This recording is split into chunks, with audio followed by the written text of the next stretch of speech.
Mm. And they had basically just conducted cover-ups and openly, one after the other, just cover up after cover up.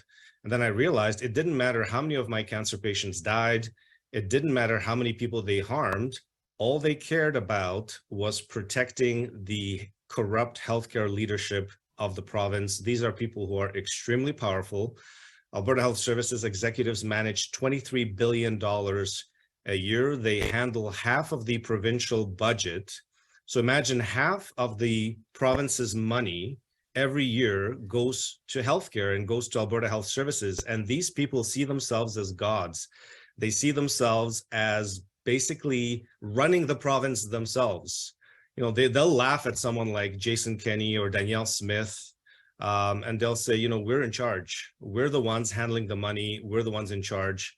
They don't tell the government what they do with the money. They just take the money and treat it as their own money, really. And I've seen that with the, you know, with the large corporate legal teams that I have faced in court, where they'll come with this super expensive corporate legal team that costs, you know, millions and millions of dollars in legal fees. And I've been told that they have access to unlimited taxpayer funding.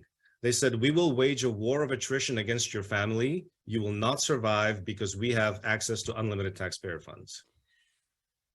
Oh, that's pretty dark, pretty dark.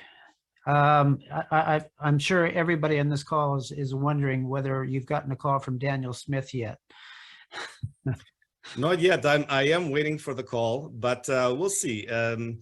You know, I've been contacted by a number of people who are in touch with her, either directly or indirectly, and I'm open to helping out the province in any way I can.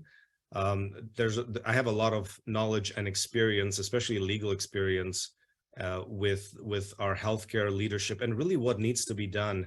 There's a lot of things that people don't know about Alberta Health Services, the powers that they have and that they can abuse. Same thing with the college. There's a lot that people don't know about the College of Physicians and Surgeons of Alberta, that it's a private corporation, that it's run by lawyers, that it's not, it cannot, you cannot file freedom of information requests because it's a private entity. It doesn't answer to the provincial minister of health. And there it becomes very interesting when you look at something like Bill 36, where you do see an interplay between the college, the BC College of Physicians, and the provincial government, which is actually giving the college more powers, more abusive powers in British Columbia, for example, because the government can either remove the powers of the college or add to the powers of the college. And in BC, for example, we're seeing that the government is adding very draconian powers to the college, things like mandatory vaccinations, things like you know, doctors being encouraged to report other doctors for COVID-19 misinformation and so on. So, you know, there's a lot that people don't know about our healthcare system that I've been trying to expose through social media as well.